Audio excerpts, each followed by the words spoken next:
بسم اللہ الرحمن الرحیم۔ وجوب آخرت پر تاریخی استدلال۔ فہرست موضوعات تفہیم القرآن جلد پنجم، عنوان آخرت، صفحہ 114 115، سورہ خواب، آیات 12 13 14۔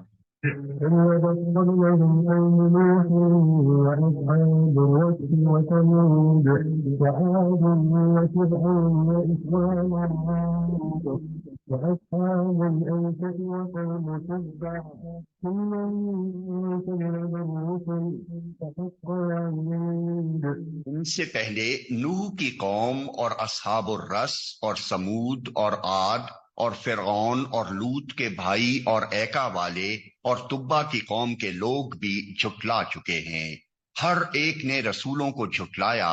اور آخر کار میری وعید ان پر چسپاں ہو گئی۔ اصحاب الرس۔ اس سے پہلے سورہ فرقان آیت 38 میں اصحاب الرس کا ذکر گزر چکا ہے اور دوسری مرتبہ اب یہاں ان کا ذکر ہو رہا ہے، مگر دونوں جگہ انبیاء کو جھٹلانے والی قوموں کے سلسلے میں صرف ان کا نام ہی لیا گیا ہے، کوئی تفصیل ان کے قصے کی بیان نہیں کی گئی ہے۔ عرب کی روایات میں الرس کے نام سے دو مقام معروف ہیں، ایک نجد میں، دوسرا شمالی حجاز میں۔ ان میں نجد کا الرس زیادہ مشہور ہے اور اشعار جاہلیت میں زیادہ تر اسی کا ذکر ملتا ہے۔ اب یہ تعین کرنا مشکل ہے کہ اصحاب الرس ان دونوں میں سے کس جگہ کے رہنے والے تھے۔ ان کے قصے کی بھی کوئی قابل اعتماد تفصیل کسی روایت میں نہیں ملتی۔ زیادہ سے زیادہ بس اتنی بات صحت کے ساتھ کہی جا سکتی ہے کہ یہ کوئی ایسی قوم تھی جس نے اپنے نبی کو کنویں میں پھینک دیا تھا، لیکن قرآن مجید میں جس طرح ان کی طرف محض ایک اشارہ کر کے چھوڑ دیا گیا ہے، اس سے خیال ہوتا ہے کہ نزول قرآن کے زمانے میں اہل عرب بالعموم اس قوم اور اس کے قصے سے واقف تھے اور بعد میں یہ روایات تاریخ میں محفوظ نہ رہ سکیں۔ فرعون۔ قوم فرعون کے بجائے صرف فرعون کا نام لیا گیا ہے کیونکہ وہ اپنی قوم پر اس طرح مسلط تھا کہ اس کے مقابلے میں قوم کی کوئی آزادانہ رائے اور عزیمت باقی نہیں رہی تھی۔ جس گمراہی کی طرف وہ جاتا تھا قوم اس کے پیچھے گھسٹتی چلی جاتی تھی۔ اس بنا پر پوری قوم کی گمراہی کے ذمہ دار تنہا اس شخص کو قرار دیا گیا۔ جہاں قوم کے لیے رائے اور عمل کی آزادی موجود ہو وہاں اپنے اعمال کا بوجھ وہ خود اٹھاتی ہے، اور جہاں ایک آدمی کی آمریت نے قوم کو بے بس کر رکھا ہو وہاں وہی ایک آدمی پوری قوم کے گناہوں کا بار اپنے سر لے لیتا ہے۔ اس کا یہ مطلب نہیں ہے کہ فرد واحد پر یہ بوجھ لد جانے کے بعد قوم سبکدوش ہو جاتی ہے، نہیں، قوم پر اس صورت میں اس اخلاقی کمزوری کی ذمہ داری عائد ہوتی ہے کہ اس نے کیوں اپنے اوپر ایک آدمی کو اس طرح مسلط ہونے دیا۔ اسی چیز کی طرف سورہ زخرف آیت 54 میں اشارہ کیا گیا ہے کہ فاستخف قومہ فاطاعوہ انہم کانوا قوما فاسقین، یعنی فرعون نے اپنی قوم کو ہلکا سمجھا اور انہوں نے اس کی اطاعت کی، در حقیقت وہ تھے ہی فاسق لوگ۔ جھٹلا چکے ہیں۔ یعنی ان سب نے اپنے رسولوں کی رسالت کو بھی جھٹلایا اور ان کی دی ہوئی اس خبر کو بھی جھٹلایا کہ تم مرنے کے بعد پھر اٹھائے جاؤ گے۔ رسولوں کو جھٹلایا۔ اگرچہ ہر قوم نے صرف اس رسول کو جھٹلایا جو اس کے پاس بھیجا گیا تھا، مگر چونکہ وہ اس خبر کو جھٹلا رہی تھی جو تمام رسول بالاتفاق پیش کرتے رہے ہیں، اس لیے ایک رسول کو جھٹلانا در حقیقت تمام رسولوں کو جھٹلا دینا تھا۔ علاوہ بریں ان قوموں میں سے ہر ایک نے محض اپنے ہاں آنے والے رسول ہی کی رسالت کا انکار نہ کیا تھا، بلکہ وہ سرے سے یہی بات ماننے کے لیے تیار نہ تھیں کہ انسانوں کی ہدایت کے لیے کوئی انسان اللہ تعالیٰ کی طرف سے مامور ہو کر آ سکتا ہے۔ اس لیے وہ نفس رسالت کی منکر تھیں اور ان میں سے کسی کا جرم بھی صرف ایک رسول کی تکذیب تک محدود نہ تھا۔ وعید ان پر چسپاں ہو گئی۔ یہ آخرت کے حق میں تاریخی استدلال ہے۔ اس سے پہلے کی 6 آیتوں میں امکان آخرت کے دلائل دیے گئے تھے، اور اب ان آیات میں عرب اور اس کے گرد و پیش کی قوموں کے تاریخی انجام کو اس بات کی دلیل کے طور پر پیش کیا گیا ہے کہ آخرت کا جو عقیدہ تمام انبیاء علیہ السلام پیش کرتے رہے ہیں وہی حقیقت کے عین مطابق ہے، کیونکہ اس کا انکار جس قوم نے بھی کیا وہ شدید اخلاقی بگاڑ میں مبتلا ہو کر رہی، اور آخر کار خدا کے عذاب نے آ کر اس کے وجود سے دنیا کو پاک کیا۔ آخرت کے انکار اور اخلاق کے بگاڑ کا یہ لزوم جو تاریخ کے دوران میں مسلسل نظر آ رہا ہے، اس امر کا صریح ثبوت ہے کہ انسان فی الواقع اس دنیا میں غیر ذمہ دار اور غیر جواب دہ بنا کر نہیں چھوڑ دیا گیا ہے، بلکہ اسے لازماً اپنی مہلت عمل ختم ہونے کے بعد اپنے اعمال کا حساب دینا ہے۔ اسی لیے تو جب کبھی وہ اپنے آپ کو غیر ذمہ دار سمجھ کر دنیا میں کام کرتا ہے، اس کی پوری زندگی تباہی کے راستے پر چل پڑتی ہے۔ کسی کام سے اگر پے در پے غلط نتائج برآمد ہوتے چلے جائیں تو یہ اس بات کی کھلی علامت ہے کہ وہ کام حقیقت سے متصادم ہو رہا ہے۔ وجوب آخرت پر تاریخی استدلال، فہرست موضوعات تفہیم القرآن، جلد پنجم، عنوان آخرت، صفحہ 124، سورہ قاف، آیات 36-37۔ وكم أهلكنا قبلهم من قرنهم أشد منهم بطشا فنقبوا في بلادهم من محيص إن في ذلك لذكرى لمن كان له قلب أو ألقى السمع وهو شهيد۔ ہم ان سے پہلے بہت سی قوموں کو ہلاک کر چکے ہیں جو ان سے بہت زیادہ طاقتور تھیں اور دنیا کے ملکوں کو انہوں نے چھان مارا تھا، پھر کیا وہ کوئی جائے پناہ پا سکے؟ اس تاریخ میں عبرت کا سبق ہے ہر اس شخص کے لیے جو دل رکھتا ہو یا جو توجہ سے بات کو سنے۔ چھان مارا تھا یعنی صرف اپنے ملک ہی میں وہ زور آور نہ تھیں بلکہ دنیا کے دوسرے ملکوں میں بھی وہ جا گھسی تھیں، اور ان کی طاقت کا سلسلہ روئے زمین پر دور دور تک پہنچا ہوا تھا۔ کوئی جائے پناہ پا سکے، یعنی جب خدا کی طرف سے ان کی پکڑ کا وقت آیا تو کیا ان کی وہ طاقت ان کو بچا سکی، اور کیا دنیا میں پھر کہیں ان کو پناہ مل سکی؟ اب آخر تم کس بھروسے پر یہ امید رکھتے ہو کہ خدا کے مقابلے میں بغاوت کر کے تمہیں کہیں پناہ مل جائے گی؟ جو توجہ سے بات کو سنے۔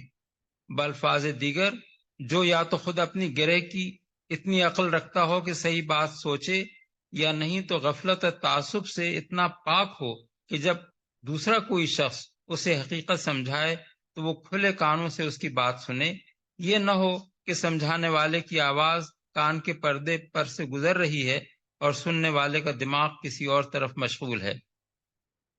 وجوب آخرت پر تاریخی استدلال، فہرست موضوعات تفہیم القرآن، جلد پنجم، عنوان آخرت، صفحہ 144، سورہ زاریات، آیت 24۔ هل أتاك حديث ضيف إبراهيم المكرمين؟ اے نبی، ابراہیم کے معزز مہمانوں کی حکایت بھی تمہیں پہنچی ہے؟ اے نبی، اب یہاں سے رکوع دوم کے اختتام تک انبیاء علیہ السلام اور بعض گزشتہ قوموں کے انجام کی طرف پے در پے مختصر اشارات کیے گئے ہیں، جن سے دو باتیں ذہن نشین کرانی مقصود ہیں۔ ایک یہ کہ تاریخ انسانی میں خدا کا قانون مکافات برابر کام کرتا رہا ہے، جس میں نیکوکاروں کے لیے انعام اور ظالموں کے لیے سزا کی مثالیں مسلسل پائی جاتی ہیں۔ یہ اس بات کی کھلی علامت ہے کہ دنیا کی اس زندگی میں بھی انسان کے ساتھ اس کے خالق کا معاملہ صرف قوانین طبیعی یعنی فزیکل لاز پر مبنی نہیں ہے، بلکہ اخلاقی قانون یعنی مورل لا اس کے ساتھ کار فرما ہے۔ اور جب سلطنت کائنات کا مزاج یہ ہے کہ جس مخلوق کو جسم طبیعی میں رکھ کر اخلاقی اعمال کا موقع دیا گیا ہو، اس کے ساتھ حیوانات و نباتات کی طرح محض طبیعی قوانین پر معاملہ نہ کیا جائے بلکہ اس کے اخلاقی اعمال پر اخلاقی قانون بھی نافذ کیا جائے، تو یہ بات بجائے خود اس حقیقت کی صاف نشاندہی کرتی ہے کہ اس سلطنت میں ایک وقت ایسا ضرور آنا چاہیے جب اس طبیعی دنیا میں انسان کا کام ختم ہو جانے کے بعد خالص اخلاقی قانون کے مطابق اس کے اخلاقی اعمال کے نتائج پوری طرح برآمد ہوں، کیونکہ اس طبیعی دنیا میں وہ مکمل طور پر برآمد نہیں ہو سکتے۔ دوسری بات جو ان تاریخی اشارات سے ذہن نشین کرائی گئی ہے وہ یہ ہے کہ جن قوموں نے بھی انبیاء علیہ السلام کی بات نہ مانی اور اپنی زندگی کا پورا رویہ توحید، رسالت اور آخرت کے انکار پر قائم کیا، وہ آخر کار ہلاکت کی مستحق ہو کر رہیں۔ تاریخ کا یہ مسلسل تجربہ اس بات پر شاہد ہے کہ خدا کا قانون اخلاق جو انبیاء کے ذریعے سے دیا گیا اور اس کے مطابق انسانی اعمال کی باز پرس جو آخرت میں ہونی ہے، سراسر مبنی بر حقیقت ہے، کیونکہ جس قوم نے بھی اس قانون سے بے نیاز ہو کر اپنے آپ کو غیر ذمہ دار اور غیر جواب دہ سمجھتے ہوئے دنیا میں اپنا رویہ متعین کیا ہے، وہ آخر کار سیدھی تباہی کی طرف گئی ہے۔ وجوب آخرت پر تاریخی استدلال، فہرست موضوعات تفہیم القرآن، جلد پنجم، عنوان آخرت، صفحہ 150، سورہ زاریات،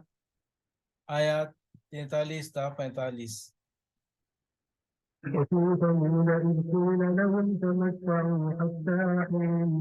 فعتوا عن أمر ربهم فأخذتهم الصاعقة وهم ينظرون فما استطاعوا من قيام وما كانوا منتصرين۔ اور تمہارے لیے نشانی ہے سمود میں جب ان سے کہا گیا تھا کہ ایک خاص وقت تک مزے کر لو۔ مفسرین میں اس امر پہ اختلاف ہے کہ اس سے مراد کون سی مہلت ہے۔ حضرت قتادہ کہتے ہیں کہ یہ اشارہ سورہ ہود کی اس آیت کی طرف ہے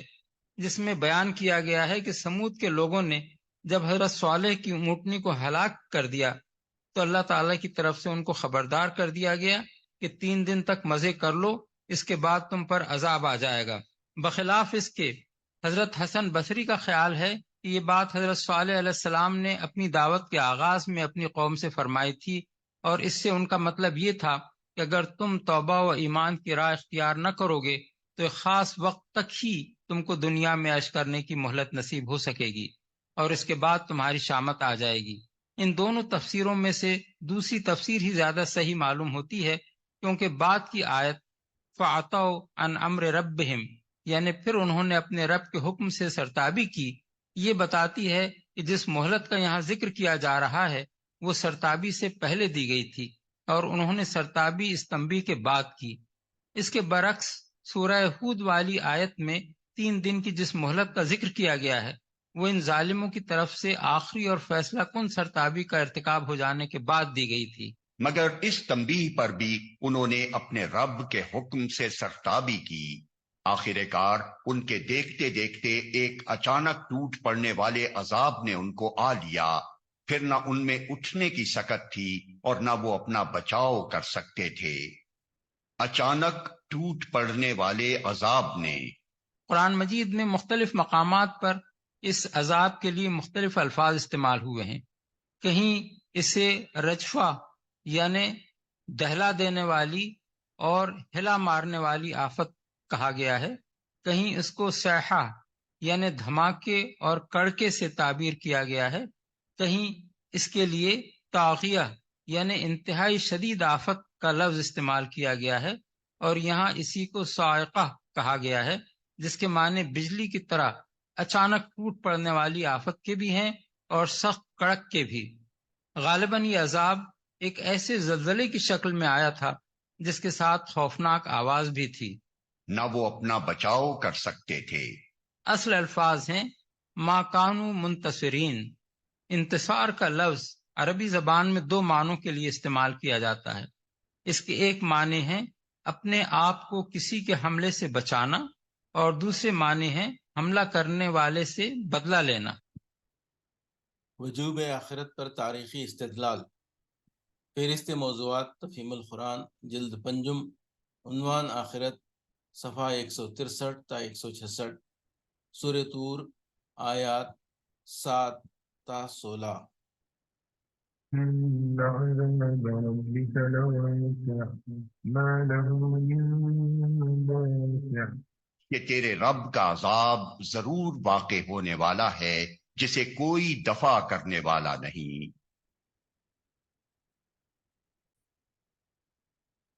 کوئی دفع کرنے والا نہیں۔ یہ ہے وہ حقیقت جس پر ان 5 چیزوں کی قسم کھائی گئی ہے۔ رب کے عذاب سے مراد آخرت ہے، چونکہ یہاں اس پر ایمان لانے والے مخاطب نہیں ہیں بلکہ اس کا انکار کرنے والے مخاطب ہیں، اور ان کے حق میں اس کا آنا عذاب ہی ہے، اس لیے اس کو قیامت یا آخرت یا روز جزا کہنے کے بجائے رب کا عذاب کہا گیا ہے۔ اب غور کیجئے کہ اس کے وقوع پر وہ 5 چیزیں کس طرح دلالت کرتی ہیں جن کی قسم کھائی گئی ہے۔ طور وہ جگہ ہے جہاں ایک دبی اور پسی ہوئی قوم کو اٹھانے اور ایک غالب و قاہر قوم کو گرانے کا فیصلہ کیا گیا، اور یہ فیصلہ قانون طبعی یعنی فزیکل لاز کی بنیاد پر نہیں بلکہ قانون اخلاقی یعنی مورل لا اور قانون مکافات یعنی لا آف ریٹریبیوشن کی بنیاد پر تھا۔ اس لیے آخرت کے حق میں تاریخی استدلال کے طور پر طور کو بطور ایک علامت کے پیش کیا گیا ہے۔ مراد یہ ہے کہ بنی اسرائیل جیسی ایک بے بس قوم کا اٹھایا جانا اور فرعون جیسے ایک زبردست فرما روا کا اپنے لشکروں سمیت غرق کر دیا جانا، جس کا فیصلہ ایک سنسان رات میں کوہ طور پر کیا گیا تھا، انسانی تاریخ میں اس امر کی ایک نمایاں ترین مثال ہے کہ سلطنت کائنات کا مزاج کس طرح انسان جیسی ایک ذی عقل و ذی اختیار مخلوق کے معاملے میں اخلاقی محاسبے اور جزائے اعمال کا تقاضا کرتا ہے، اور اس تقاضے کی تکمیل کے لیے ایک ایسا یوم الحساب ضروری ہے جس میں پوری نوع انسانی کو اکٹھا کر کے اس کا محاسبہ کیا جائے۔ کتب مقدسہ کے مجموعے کی قسم اس بنا پر کھائی گئی ہے کہ خداوند عالم کی طرف سے دنیا میں جتنے بھی انبیاء آئے اور جو کتابیں بھی وہ لائے، ان سب نے ہر زمانے میں وہی ایک خبر دی ہے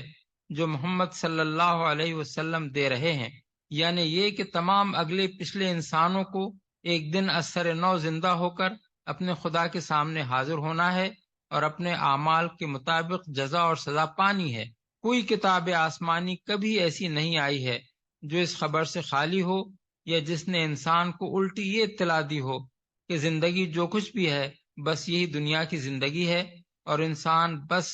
مر کر مٹی ہو جانے والا ہے، جس کے بعد نہ کوئی حساب ہے نہ کتاب۔ بیت معمور کی قسم اس لیے کھائی گئی ہے کہ خاص طور پر اہل عرب کے لیے اس زمانے میں خانہ کعبہ کی عمارت ایک ایسی کھلی نشانی تھی جو اللہ کے پیغمبروں کی صداقت پر اور اس حقیقت پر کہ اللہ جل شانہ کی حکمت بالغہ اور قدرت قاہرہ ان کی پشت پر ہے، سریج شہادت دے رہی تھی۔ ان آیات کے نزول سے 2500 برس پہلے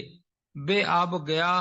اور غیر آباد پہاڑوں میں ایک شخص کسی لاؤ لشکر اور سر و سامان کے بغیر آتا ہے اور اپنی ایک بیوی اور ایک شیرخوار بچے کو بالکل بے سہارا چھوڑ کر چلا جاتا ہے۔ پھر کچھ مدت بعد وہی شخص آ کر اس سنسان جگہ پر اللہ تعالیٰ کی عبادت کے لیے گھر بناتا ہے اور پکار دیتا ہے کہ لوگوں آؤ اور اس گھر کا حج کیا کرو۔ اس تعمیر اور اس پکار کو یہ حیرت انگیز مقبولیت حاصل ہوتی ہے کہ وہی گھر تمام اہل عرب کا مرکز بن جاتا ہے۔ اس پکار پر عرب کے ہر گوشے سے لوگ لبیک لبیک کہتے ہوئے کھچے چلے آتے ہیں۔ 2500 برس تک یہ گھر ایسا امن کا گہوارہ بنا رہتا ہے کہ اس کے گرد و پیش سارے ملک میں کشت و خون کا بازار گرم ہوتا ہے، مگر اس کے حدود میں آ کر کسی کو کسی پر ہاتھ اٹھانے کی ہمت نہیں ہوتی۔ اور اسی گھر کی بدولت عرب کو ہر سال 4 مہینے ایسے امن کے میسر آ جاتے ہیں جن میں قافلے اطمینان سے سفر کرتے ہیں، تجارت چمکتی ہے اور بازار لگتے ہیں۔ پھر اس گھر کا یہ دبدبہ تھا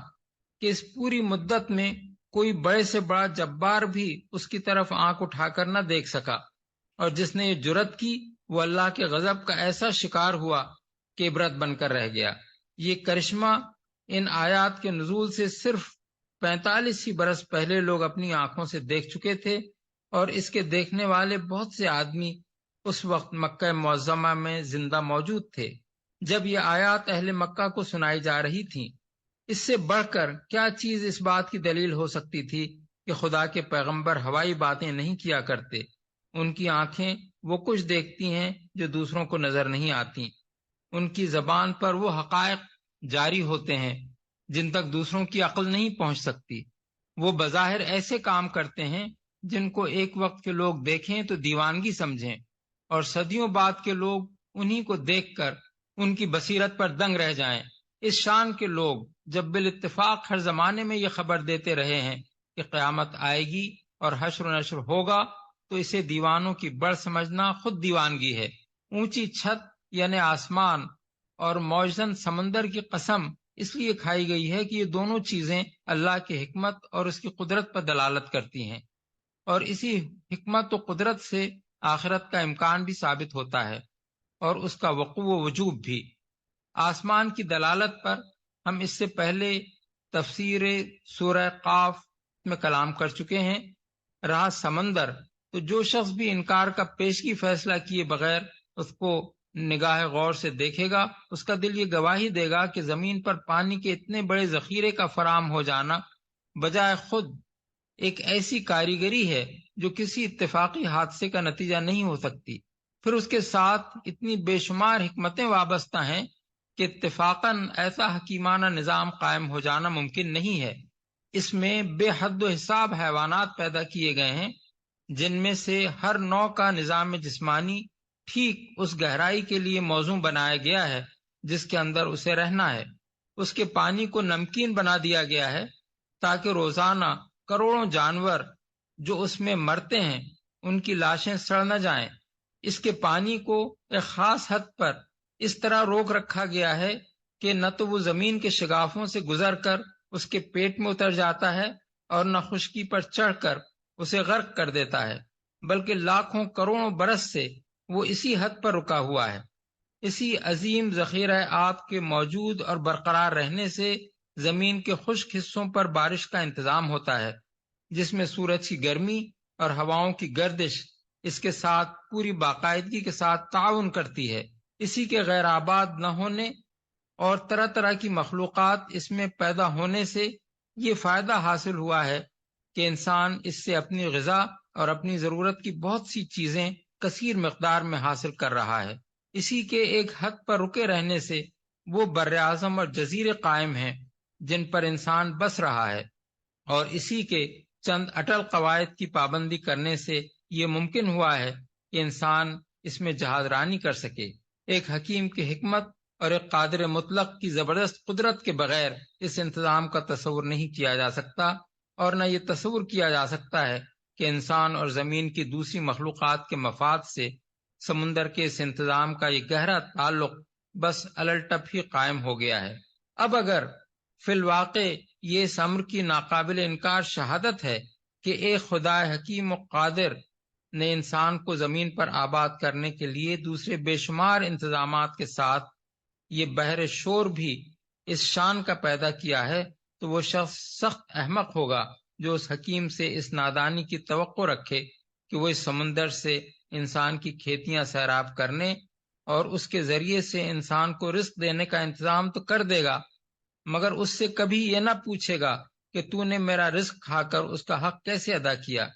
اور وہ اس سمندر کے سینے پر اپنے جہاز دوڑانے کی قدرت تو انسان کو عطا کر دے گا، مگر اس سے کبھی یہ نہ پوچھے گا کہ یہ جہاز تو نے حق اور راستی کے ساتھ دوڑائے تھے یا ان کے ذریعے سے دنیا میں ڈاکے مارتا پھرتا تھا۔ اسی طرح یہ تصور کرنا بھی ایک بہت بڑی کن ذہنی ہے کہ جس قادر مطلق کی قدرت کا ایک ادنا کرشمہ اس عظیم الشان سمندر کی تخلیق ہے، جس نے فضا میں گھومنے والے اس معلق کرے پر پانی کے اتنے بڑے ذخیرے کو تھام رکھا ہے، جس نے نمک کی اتنی بڑی مقدار اس میں گھول دی ہے، جس نے طرح طرح کی ان گنت مخلوقات اس میں پیدا کی ہیں اور ان سب کے رزق رسانی کا انتظام اسی کے اندر کر دیا ہے، جو ہر سال اربوں ٹن پانی اس میں سے اٹھا کر ہوا کے دوش پر لے جاتا ہے اور کروڑوں مربع میل کے خشک علاقوں پر اسے بڑی باقاعدگی کے ساتھ برساتا رہتا ہے، وہ انسان کو ایک دفعہ پیدا کر دینے کے بعد ایسا عاجز ہو جاتا ہے کہ پھر اسے پیدا کرنا چاہے بھی تو نہیں کر سکتا۔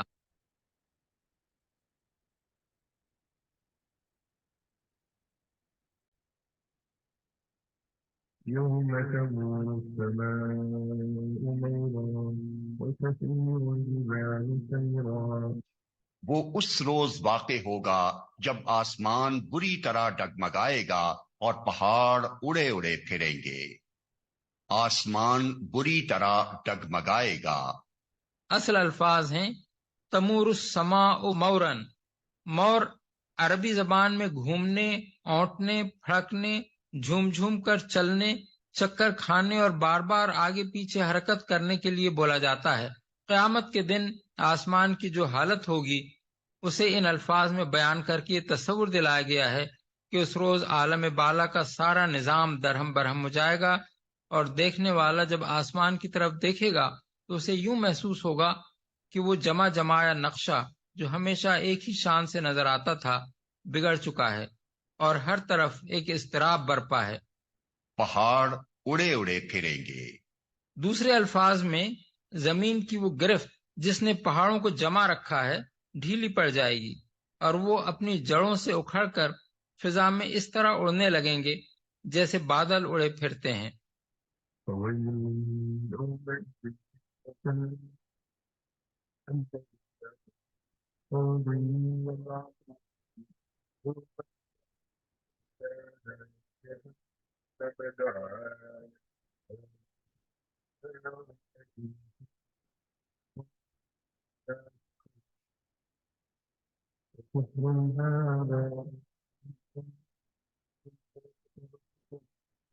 اصلوها فاصبروا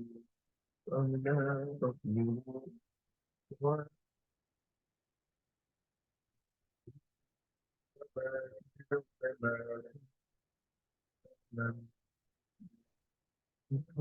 تباہی ہے اس روز ان جھٹلانے والوں کے لیے جو آج کھیل کے طور پر اپنی حجت بازیوں میں لگے ہوئے ہیں، جس دن انہیں دھکے مار مار کر نارے جہنم کی طرف لے چلا جائے گا۔ اس وقت ان سے کہا جائے گا کہ یہ وہی آگ ہے جسے تم جھٹلایا کرتے تھے، اب بتاؤ یہ جادو ہے یا تمہیں سوجھ نہیں رہا ہے؟ جاؤ اب جھلسو اس کے اندر، تم خواہ صبر کرو یا نہ کرو تمہارے لیے یکساں ہے، تمہیں ویسا ہی بدلہ دیا جا رہا ہے جیسے تم عمل کر رہے تھے۔ حجت بازیوں میں لگے ہوئے ہیں۔ مطلب یہ ہے کہ نبی سے قیامت اور آخرت اور جنت و دوزخ کی خبریں سن کر انہیں مذاق کا موضوع بنا رہے ہیں، اور سنجیدگی کے ساتھ ان پر غور کرنے کے بجائے